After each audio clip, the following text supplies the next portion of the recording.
You're listening to a Comics XF podcast.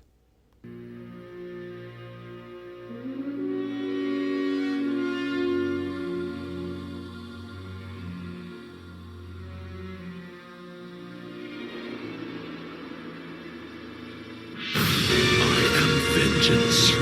I am the knight. I am Matt Lazowitz, and welcome to this week's episode of Bat Chat with Matt and Will, a Batman ranking podcast, where each week my co-host Will Nevin and I dig into 3 Batman stories, discuss them, and rank them on the big board, thus creating a giant list of Batman stories from best to worst. Will, how's it going tonight? Oh, Matt, it is going. So, finally back to the theaters after what seems like many weeks away. Bone Temple. First, I will state for the record, I can apparently eat about 2 gallons of popcorn in a sitting.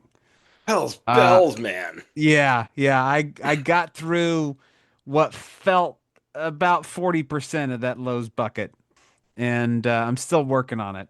It's a lot of popcorn. It was a lot of popcorn. And I wasn't the only person there with the Lowe's bucket, so I didn't feel like some kind of idiot monster. You know, Cinemark advertised it. It was a promotion. You know, at the actual theater, they had bucket liners ready to go. Like, they were all prepared. But I still felt I was going to walk in there and they were going to look at me like, you fucking lunatic. What are you here? What are you doing here with this bucket trying to get popcorn in it? You moron. What are you doing here? This is that promotion that you put out that you never expect anyone to actually do because you'd have to be insane to do it. Yeah. I'm pleasantly surprised that 2-day-old movie theater popcorn is not bad. Most of the popcorn in the movie theater is It's like 2 days 2 old. days old. Yeah. You're good for like another week, man. I'm somehow not eating it right now. The actual film itself, I thought, was majestic. Ray Fiennes looked like he had the time of his life. Ray Fiennes was just grabbing this movie by the balls and squeezing. Yeah. He didn't have to put in a performance, and yet he did. The fact that the emotional heart of this film is him mostly interacting with someone who doesn't really vocalize until the very end. And credit to Chai Lewis Parry as Samson for everything that he did to give that character more than just the monstrousness of the character. That all of it was in body language and facial expressions until the very end. Yeah, that's a lot of lifting to do with not that many tools, but he did it. I really liked the take on, the historical, kind of zombie tropes and ideas. I Am Legend. I thought that was done here with a very beautiful human touch. I liked the idea of a ticking clock that was laid out. Like, we're running out of morphine. Kelson still as a doctor, still trying to figure this out. Almost 30 years into this disaster. A very beautiful human character who was not afraid of anything until the Jimmy showed up. And the end, his little performance as Old Nick was incredible. Yes, that was one of the best montages, set pieces, music video type things I have ever seen. Just in the sheer nonsense of it and presenting it to these characters who haven't seen pyrotechnics, haven't seen anything, haven't heard Iron Maiden before. Thinking about it from that perspective and seeing how these characters could be amazed by that, and it just being Kelson's just final stand, final act, and again, both the character and the performer giving it 110%. Jack O'Connell as Jimmy Crystal is chilling at times. Oh, And he's bad, dude. Bad, dude. I honestly think he might be worse here than he was in Sinners. And that's saying something. That is saying something. At 'Cause least in Sinners, and I just realized that he was also in Sinners after you said that. But then immediately, that little Irish, vampire pops into my brain. At least in Sinners, he was able to offer everyone something. Like it wasn't a good thing, but it was, it was community, it was family, it was acceptance, it was loving. Here it's just violence, violence and misery and death and the thought that you could be next at any point. Jimmy Crystal, a lot like Joker. yes, there's absolutely it's the line from The Dark Knight about a career opportunity, but we only have one spot. Yeah. And Remick, I mean, vampires like Remick, they're predators. They're feeding. There is a primal hunger there. This guy's just monstrous. He doesn't have to be this thing. He just is.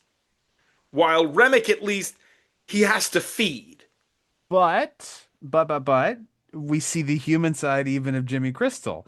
And going all the way back to the opening scene of the last movie, like there is the sense that his father was a right asshole, probably even before he turned. Yes, that is equally true. And the moments before he starts to threaten Kelson, when he's just talking to him, you're right, there is more humanity there than you would expect from what we've seen of Jimmy Crystal. And I think most people can at least empathize with a guy who's backed himself into a corner. Yes. What I've been trying to, what I thought about after I was watching this, not while I was watching because I was too immersed in it, but I've thought about this on and off since 28 years later, since I first saw the first movie. The allegations against Jimmy Savile didn't really come out until at or after his death, Mm-hmm. which that didn't happen in this timeline. Mm-hmm. So is it just coding it for the audience and it's coincidental that this guy is modeling himself after a true fucking monster? Or are we to assume that the timeline is slightly different and everyone knew that Jimmy Savile was a fucking monster in the year 2000 when the plague hit? No, I think it's very much our timeline. He is still a sainted, beloved character because in the scene where they take over the farmhouse, as it were, they are retelling the Teletubbies. Like there's a real case of arrested development here. In many ways, at least in terms of media and cultural appreciation, these are still children. So I think very much they are meant to look up to Jimmy Savile. Which makes it almost all the more tragic. Yeah. So yeah, I think you're right in that this is something for the audience because I remember at the end of the first movie, I was like, "What the fuck is going on here? What the shit is this?" And then like, "Oh, that's a very interesting choice." I've been trying to think if this were set in America, who would the equivalent personality be? And I'm not sure. Kevin Spacey was not beloved enough. Right, and did not. Savile was known for his charity work. I can't think of anyone. Listen, we've seen plenty of people who were known for their charity work be awful, but that level of monstrous, I don't think there is an American personality who has that same exact cachet as Savile does for the UK. Yeah, I'm not drawing a good equivalent. It's interesting how both of the movies are tied together, certainly. It's hard to not compare one to the other. I think 28 years later has that tighter narrative, but I think the characters in Bone Temple are so much stronger. I think the emotional core of 28 years later is stronger. Oh, 100%. The relationship between Spike and his mother, as the driving force of 28 years later. As great as the relationship between Kelson and Samson is not the same emotional power of Spike and his mom in the original. And I really hope the third movie gets made because that teaser of where we're going with the third movie, holy crap, man. I saw something about how it was already greenlit, but we'll do a quick little investigation. Comicbook.com says officially happening. Oh, good. Ah, deadline. 20 years later, 3 moving forward at Sony. Alex Garland writing. I would hope he's written all three of these now. So see, for a second, I was like, wait, was Boyle involved in writing it too? But no, Boyle, yeah. I'm very happy to know that we're going to see this trilogy wrapped up because it would really suck if we get that tease at the end and then never see where that's going to go. It was a fascinating tease, right?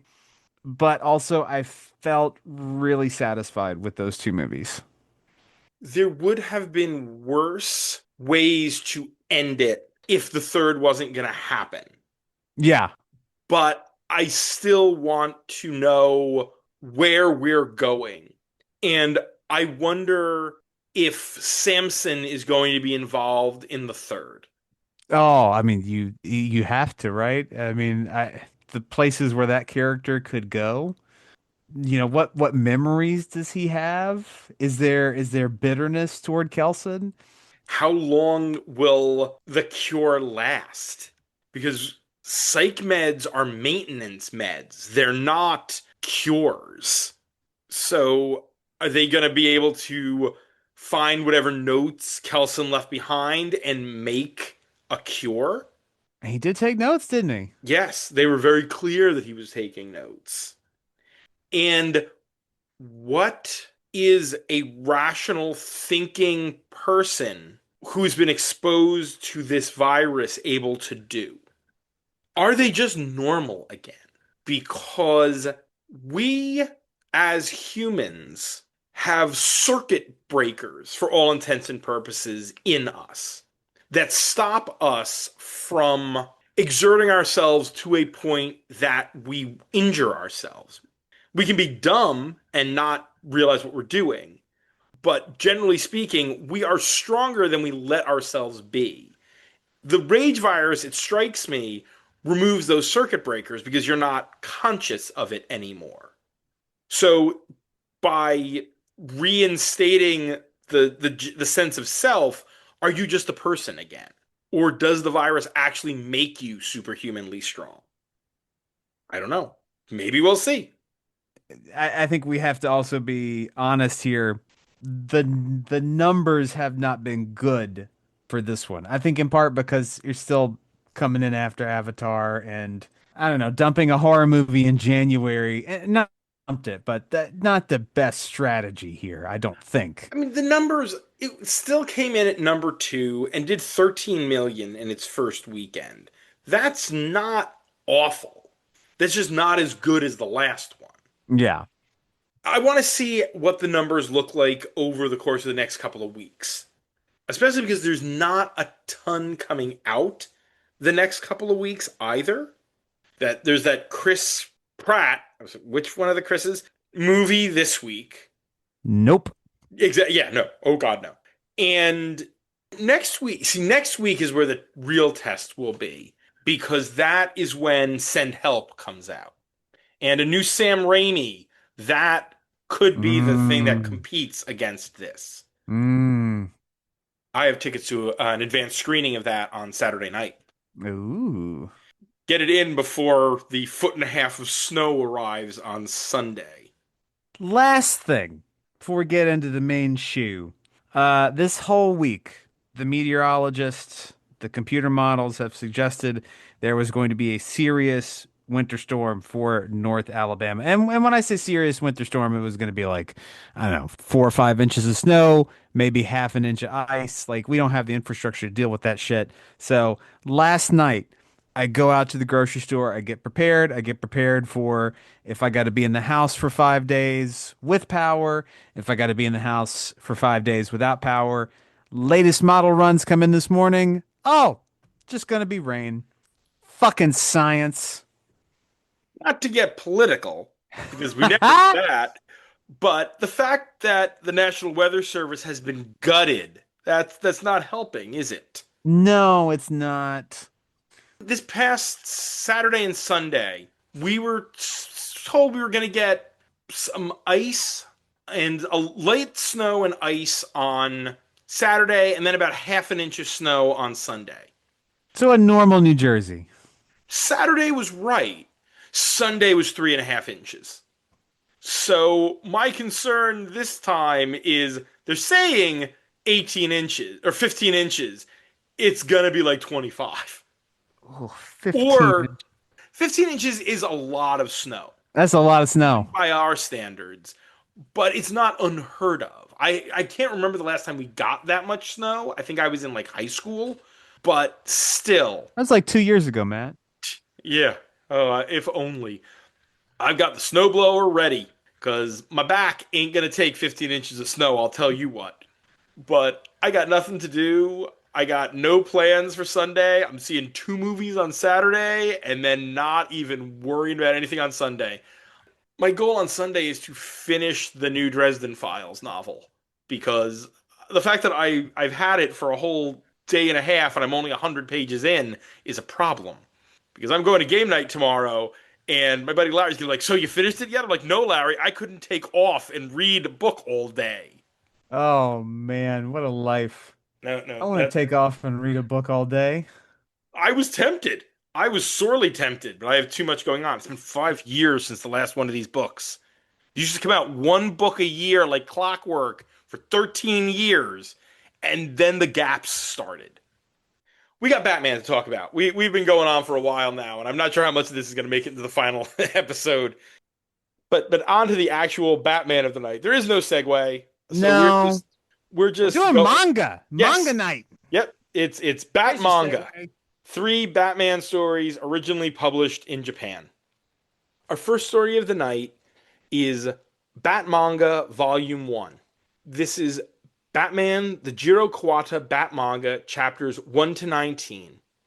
The story and art is by Jiro Kuwata, translated by Sheldon Durska, with American letters by Wes Abbott, and the editing of these new releases are Jim Chadwick and Aziz Ansari. The cover date of the collection is December of 2014. Adapting contemporary issues of Batman and Detective Comics, Jiro Kuwata brought a Japanese sensibility to these Batman stories published at the height of 60s Batmania. There's a lot of qualifiers in the publication and release dates on this because nowhere could I find exact release dates for these.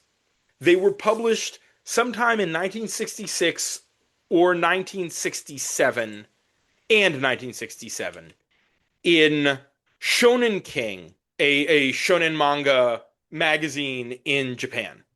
But there aren't exact release dates of the originals, and I wasn't going to dig around. I was not easily able to find the digital release of the individual chapter date, so I just went with the release date of when the collection came out. But these were digital first in one of DC's many aborted attempts to do digital first comics. Yes, they released the adaptations first digitally. These were lost for a lot of years, and they were brought back to people's attention by major Batman fan and legendary graphic designer Chip Kidd. Kidd wrote a book about the history of these and got reprints of what he could and put them in this nice hardcover. That got them some attention, and so DC actually went and was able to find the entire run and did this release of them. And it's clear that they weren't able to find all of the pages in all of the quality that they wanted because some of them vary wildly from page to page. Like none of it is maybe the worst that we've seen in, modern kind of digital comics, but some of them are very clean. So I think some of them had to have been, retouched. Others are scans in essence that have been retouched. Yes, some of them are real rough looking. As you said, not as bad as some of these things that I see on Infinite that are the cheapest, worst scans possible, but they're still pretty rough. And I would love to understand a little more about how some of this worked, because there are one or two color, sort of three-tone color pages in each chapter, and they seem to be random pages.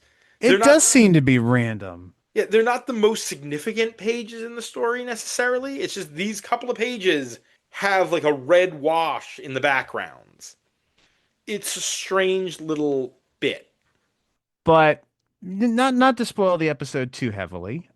We have two sort of similar, sort of sillier stories tonight, and one relatively straightforward.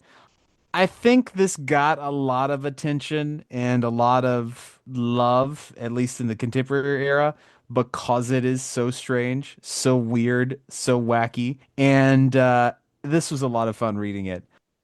It sticks to the essence of 65, or excuse me, of 66 without being a copy. It's certainly distinct from 66, but it is zany and wild.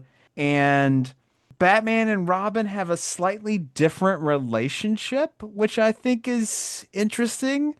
There is no Dick Grayson as Ward. It's more like Robin is smaller and equal partner, which was odd, but fun. And Robin's got a real mouth on him. Oh yeah. Oh yeah, there was the scene what was it? Dr. Faceless. He can't help himself, like he's not well, and then Robin's like, "Why does it matter?"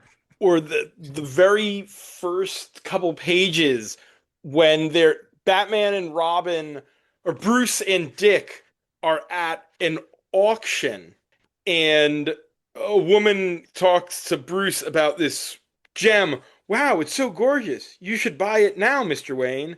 Oh, you must be joking, says Bruce. And Dick's response, if Bruce bought jewelry for every woman who asked him, he'd be broke in no time. Oh my, this boy certainly has a mouth on him. Boy, boy, what you old hag? Dick Grayson of 1960 something would never say that in an American comic. Oh, absolutely not. That's more of a Jason Todd kind of line. Uh-huh. Now, as I said, these are all adaptations of stories from American comics. Lord Deathman adapted Batman 180. Dr. Faceless adapted Detective 319. The Human Ball adapted Detective 347. The Revenge of Professor Gorilla adapted Detective 339. Go-Go the Magician was Detective 353. And The Man Who Quit Being Human was Batman 165. Most of these are not easily available digitally. Oh, why would they be?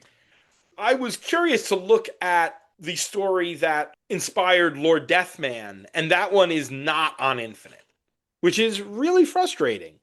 But that story is probably the most famous slash impactful one on the greater Batman mythos now, thanks to Grant Morrison. Because that character was not called Lord Deathman in the original. That was the Japanese name, and that is where Morrison got that name and introduced that character into Batman Inc. The one that I think, and again, can't easily reference them, although this one might be available, I didn't check. Go-Go the Magician That's the Weather Wizard, the Flash Rogue. That was a crossover issue where Weather Wizard came to Gotham, but they clearly weren't going to be going into the Flash stuff in the Batmanga. So Go-Go the Magician is just a completely. He looks like Weather Wizard, he has Weather Wizard's powers, but there's no mention of Central City or the Flash or any of that. And Intelligent Ape, not Grodd. No, not Grodd. Different Intelligent Ape. I read these and you wonder, each of these are three, except for the last one, which is four, 20-ish page chapters. So you're getting 60 pages based on a 12 to 20 page American story. A lot of that is made up for by the more decompressed style of manga of this period. It is a much more graphically leaning art form. You'll never do in 2 panels what you can do in 8 panels of action. It's not going to be 2 panels with narration. You're going to see a lot more of it. Yeah, the most narration in these stories was the recap at the beginning. This is a much more visually, maybe not intricate, but visually leaning art form than American comics of the 60s were. So I don't know how different some of these are. I know that a lot of these stories were reprinted in the Showcase Presents, those black and white phone books that DC did. I know I've read some of them in those phone books. I remember vaguely The Man Who Quit Being Human and that Weather Wizard story. I know I've read those in those black and whites, but they have not uploaded those to Infinite. The Man Who Quit Being Human. Hell of a story for our friends over at Battle of the Atom to sit around and think about.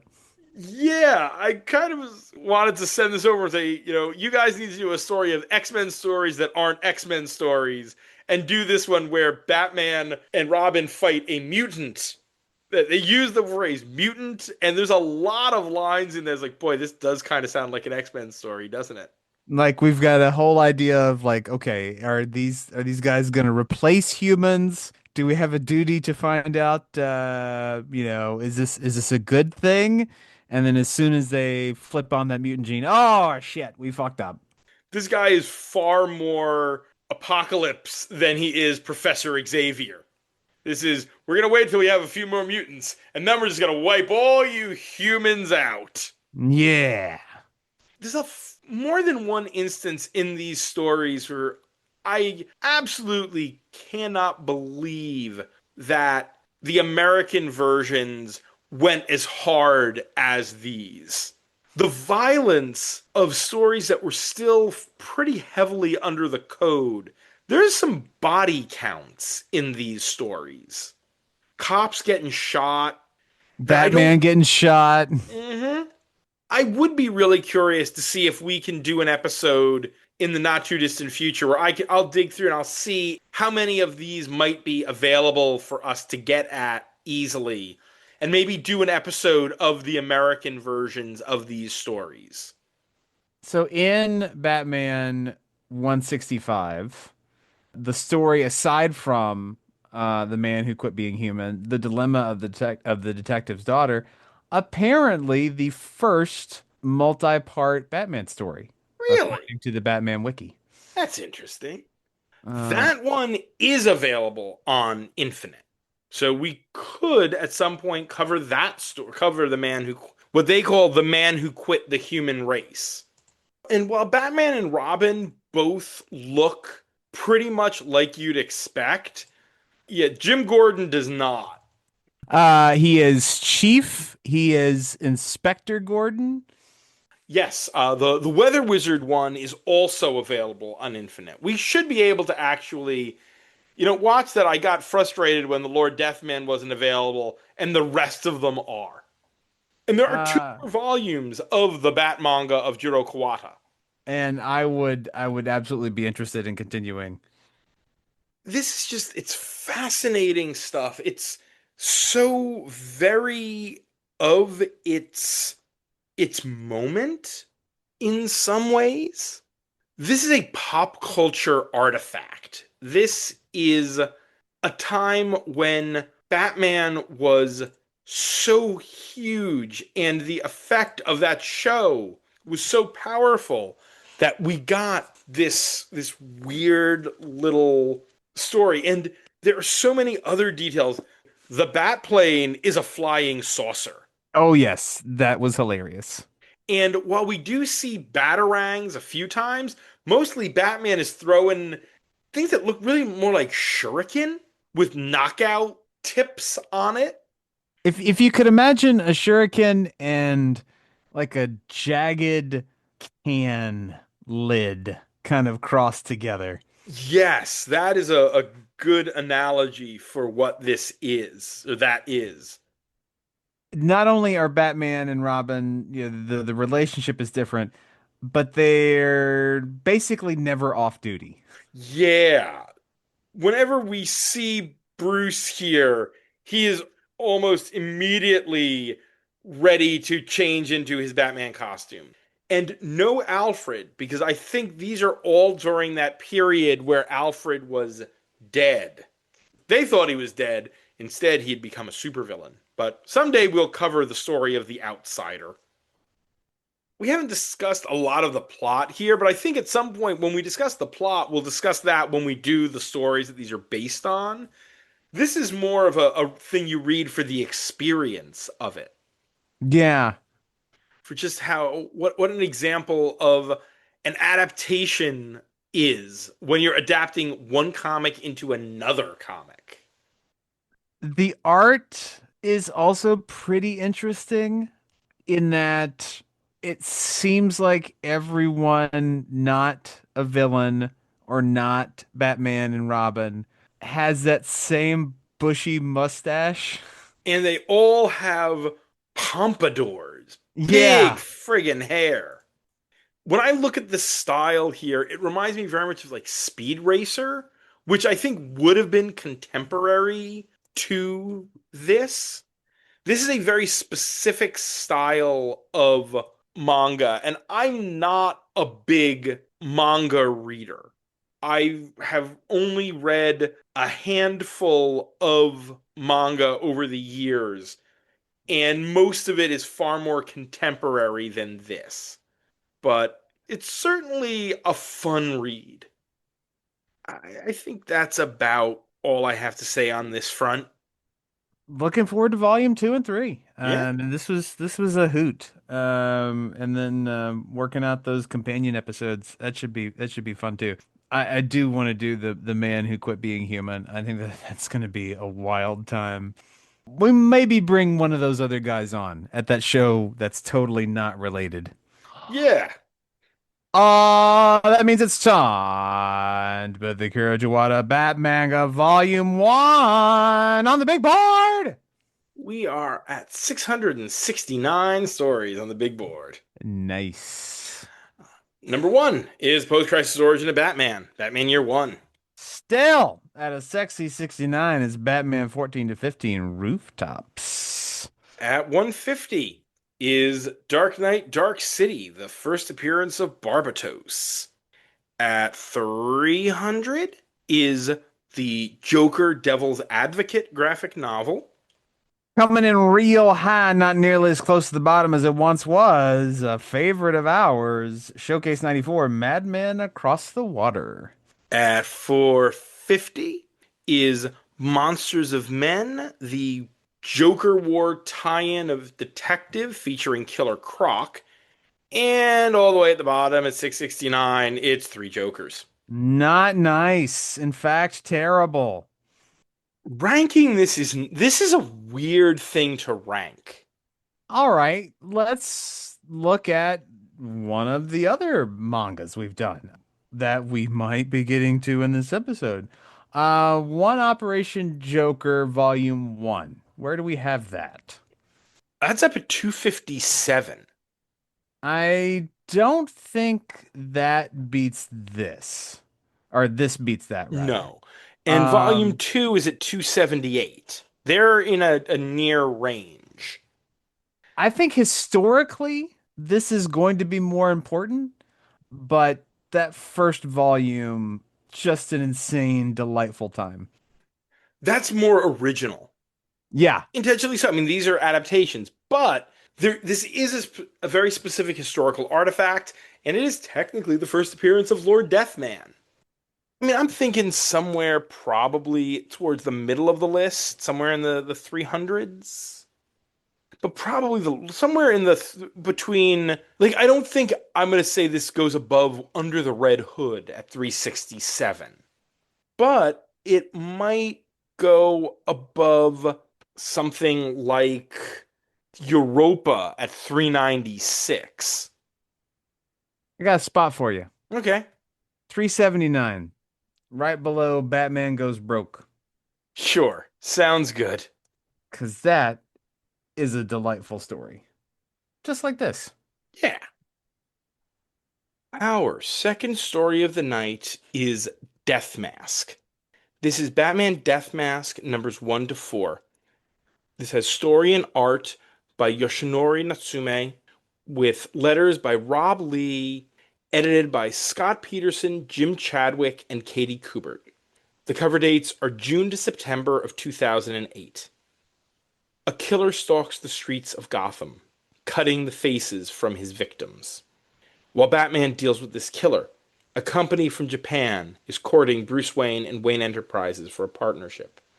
Those two separate seeming events are connected, and they are also connected to Bruce's time studying in Japan on his journey to become Batman. This is the more serious story of the night. This is not too far from a story we would see in an American Batman comic, but it has certain cultural sensibilities from Japan. But the plot line of mysterious killer, Bruce being haunted by the Batmanness of his life, a connection to his time in training, those are all aspects we've seen in American Batman stories. Maybe not an appearance by George Woodbridge, but No.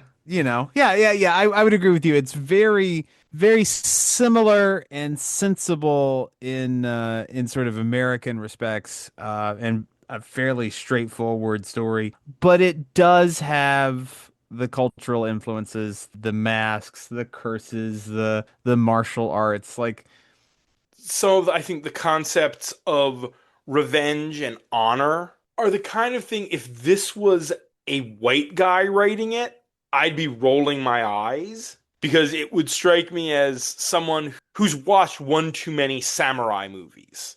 need somebody who could handle it, like what is it, Akira Yoshida? Oh, yeah, exactly.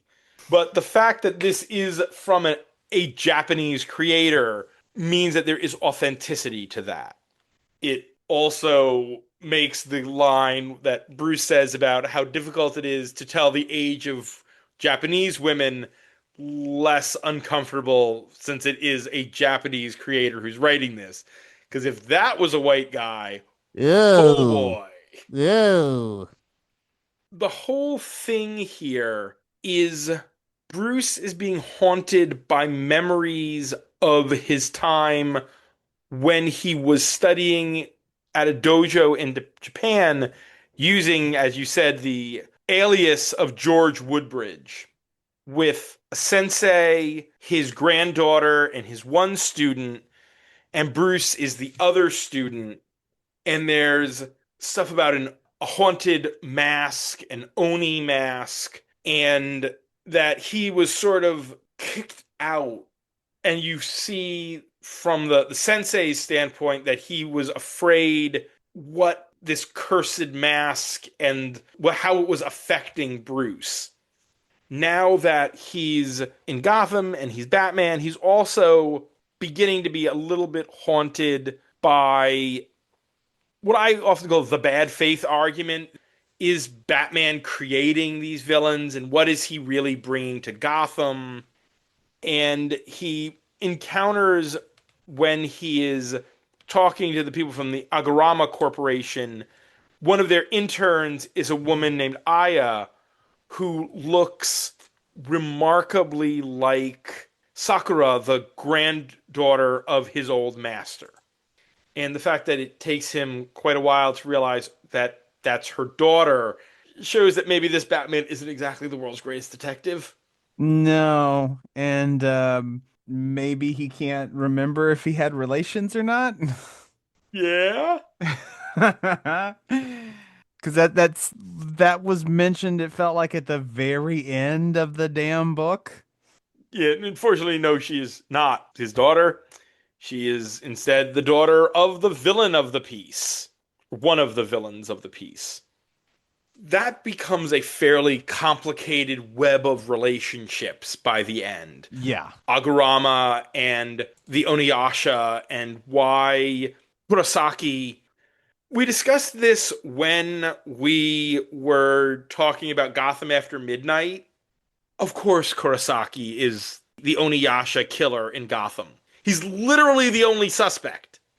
Maybe it's Aya, but then pretty quickly you see that she has a whole other, the Oniyuri mask, the opposite number to the Oniyasha. So the minute it turns out that she's definitely not the Oniyasha, of course it's Kurosaki. Because there's no one else it could be unless it's someone completely random, which that would be bad storytelling. There are questions here about how much of this is supernatural and how much of it isn't. There's a Scooby Doo level explanation at one point, but then you get to the end, it's like, oh, wait, maybe there is something maybe that mask is really haunted. It's the spores, Matt. The spores. Is it the spores, though? Because the mask seems to be talking to them and they're experiencing each other's memories. So it seems like there's something else going on, but maybe it is just the spores. We never really get that made clear. And I'm actually okay with that because that's sort of the point of these kind of stories is you take from them what you can.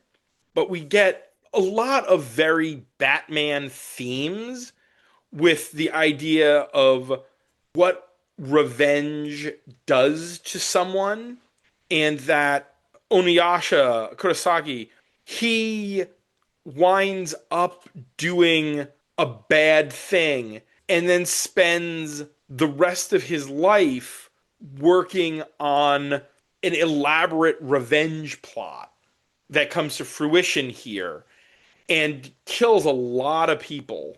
A whole wall of people. Yes.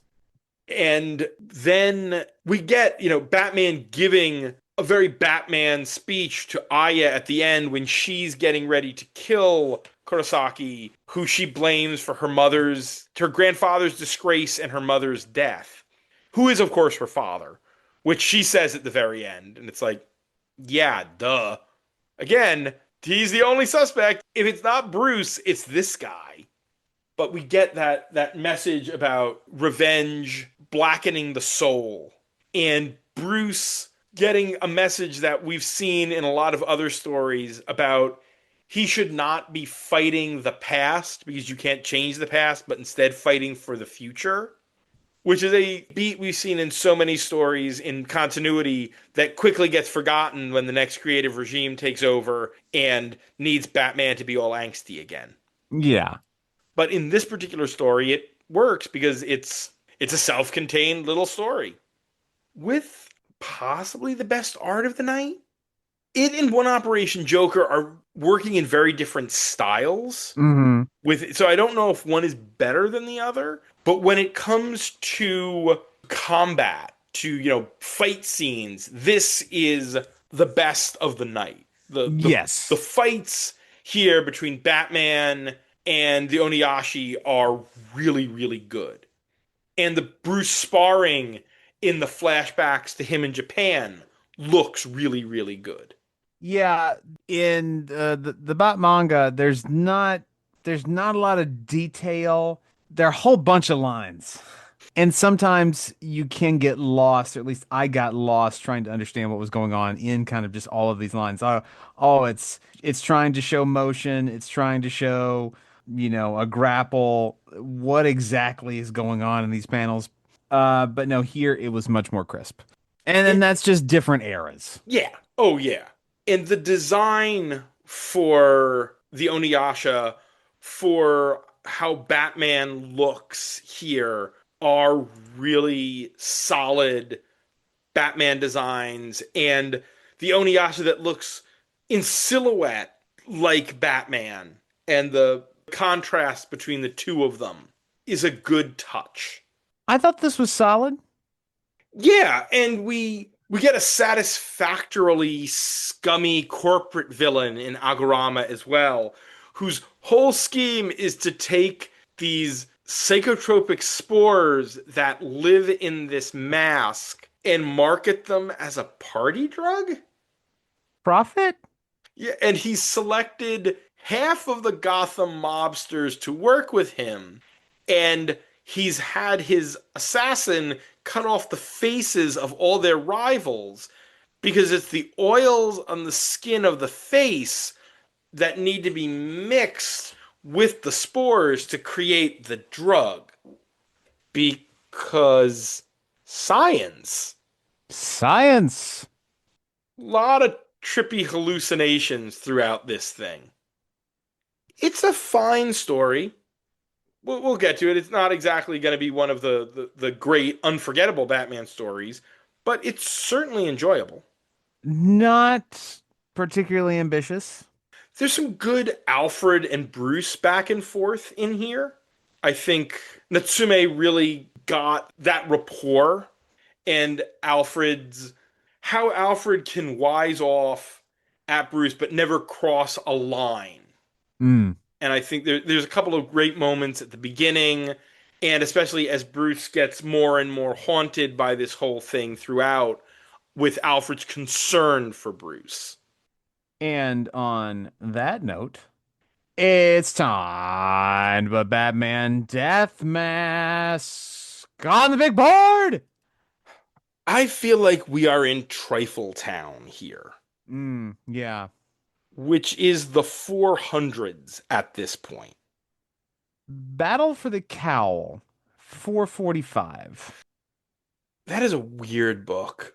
There are times where I feel like we put that too high, but there's nothing offensive in it. So I think that's sort of why it's there, and it in theory is important. But you could read RIP and then skip right to Batman and Robin and not really miss a beat.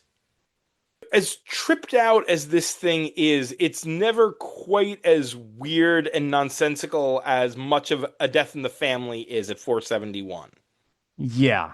I think that's a hard floor for me on this because I think this is a pretty solid narrative. I'm still trying to think about how I feel about it in relation to Battle for the Cowl, but I know I'm not going lower than 471. Well, how about Officer Down at 459? Ooh, Officer Down. Every time we get to Officer Down, I think Officer Down has two good issues at the beginning, two good issues at the end, and then like five issues in the middle that are like, oh, why? They literally do nothing for this story. But the issues that are good are good. There are so many multi-part stories in this list that are either pulled down, drugged down, held down by the worst parts. And then we have stories that are dragged up by their best parts. I think it's above Officer Down. I think it's above Batman and Wildcat. Because this is trying to say something. I will give it credit for that. I'm saying that, and I actually think it might go above Battle for the Cowl, because that is also not trying to say anything. That's just there to get you from point A to point B.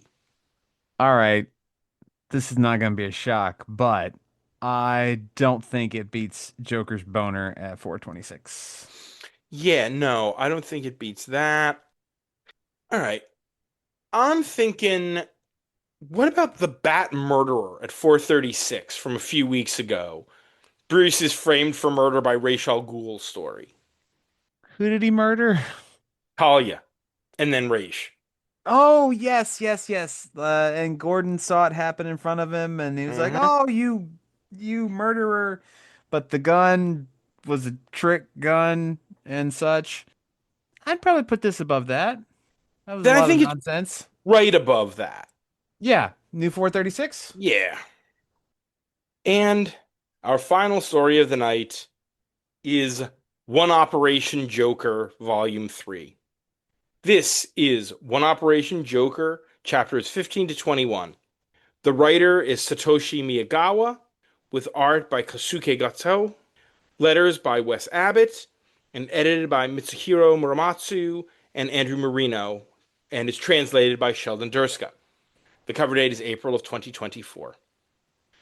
Baby Bruce grows up, and the Joker becomes an even prouder papa. The secret to exactly what caused Batman's de-aging is revealed, and the villain behind it feels far less paternal to a baby Batman. I feel like this third volume got a little too plotty in places. It also seemed a little rushed. 2 volumes ago, Batman was a baby. In this volume, he's talking. He's graduating from preschool. He's 6 years old now. Yeah, So 6-ish years have passed in the course of this series, and four of them are in between two different chapters. yeah. Like the first two volumes take place over the course of a year. So I guess maybe not quite that long. I think Robin says to Riddler that those photos are from 3 years ago. So I guess 4 years have happened. So baby Bruce was probably the equivalent of a year or so old when Joker picked him up when he was de-aged, and he's now 5-ish at the end of this story. 1 year from the over the course of those first two volumes and change, and then 3 years in between those two chapters. It doesn't seem very well plotted. This book has been at its best when it's being this weird little domestic drama. Yes. Oh my Drama God, I can't comedy. afford diapers. What am I Right. gonna do? Ah, shit. I had to go to Alfred for help with shoes. Ah, fuck me. I'm such a bad dad. Wait, why do I even want to be a good dad? What the fuck is going on here? That kind of internal crisis and crisis with the baby. When he thinks Bruce in this volume, the best chapter for me in this is when he thinks that baby Bruce is a bully, but then finds out that, oh, wait, no, baby Bruce was defending a little girl who's being bullied. And how excited Joker is that he's enforcing justice. That's when this is at its best. Throwing in a Riddler plot in this felt a little too much. Not doing a whole lot with Robin, although Robin having a great joke. Oh yeah, the whole bit with Robin stalking Joker at the park and falling flat on his face when Joker is drawing a big camera to get photos of Bruce is delightful. And Robin's Batman conscience, top notch, no notes. Nope. But I really liked that joke of basically the equivalent of this is a golden age gag. What am I doing here? Yes. And you know what? I have to call it out because I call out every time it appears. At the graduation, when they directly mention, oh, Harley's wearing pearls, I'm like, oh God, I know what's Yeah, we're gonna happening do here. pearls, Maddie. You love the pearls. We're gonna do them. At least they don't spend too much time focused on the pearls here. This it actually makes a little more sense because it's there as an intentional callback to trigger baby Batman turning into Batman. Riddler's explanation on how that happened. Oh, you were caught out in the rain and that washed away the chemicals. Does that mean Joker didn't bathe that baby the entire 5 years? That's one stinky baby. Or Riddler saying, oh, wait, no, it was the emotional response. Driven into a corner, your mental state suddenly matured. That's it, right? And they don't even address it because it doesn't matter. There is a great, splash of Batman punching Riddler in the face, which I am always satisfied to see. Oh, of course. So I thought the end was both satisfying and a meta acknowledgement of, yeah, we were probably never going to really have a great ending to this anyway. So we'll kind of wrap it up here. We'll wrap it up here. We'll do a visual homage to the Lee Bermejo Joker, the Azzarello Bermejo graphic novel, with the two of them facing off in a similar way that they do at the end of that. Because this, as with the other volumes, there are various visual homages to other Joker stories throughout. Yeah, it just is kind of like, and everything is back to the status quo. The quo is most assuredly status again. And we're done. Exactly. Everybody's alive and ready to fight to the death or not once more. The last two chapters of this are, well, mostly the last chapter and the back half of the next to the last chapter are the weakest parts of this. When it is all this Riddler stuff. Yeah. And I guess the one of the earlier chapters that has some of the Riddler bits going on there too. There are great moments in here still. I love it when the principal is comforting the Joker as he's crying at Bruce's graduation, and his thought being, I wish I'd killed her when Bruce first started That here. was so funny. And there is also the chapter after the one where with baby Bruce defending the bullied girl, when Bruce gets a little pet bat, Batsy, Yep. for a little bit, that's adorable. And how that comes around in the end, and Joker writing a legitimately sweet little letter to Bruce. I'm fine with that here. That would not fly in continuity. No. In continuity, you keep it to the subtext and you keep it homosexual. You don't do, familial. No. Joker's at any point, Joker's relationship to Batman is frightening obsession and jealous rage. It is not ever paternal. I took this Robin to be Damien. Is that how you read this Robin? Hard to say. There is that little bit of whimsy, so I don't know if it can be Damien. Yeah, I don't think it overly matters, but I couldn't quite figure out which Robin it was. Also, each of these chapters ends with a little one page, not necessarily in continuity, single panel gag. And I loved the one at the end of that Robin chapter where baby Bruce had asked Robin for his glasses for a scavenger hunt.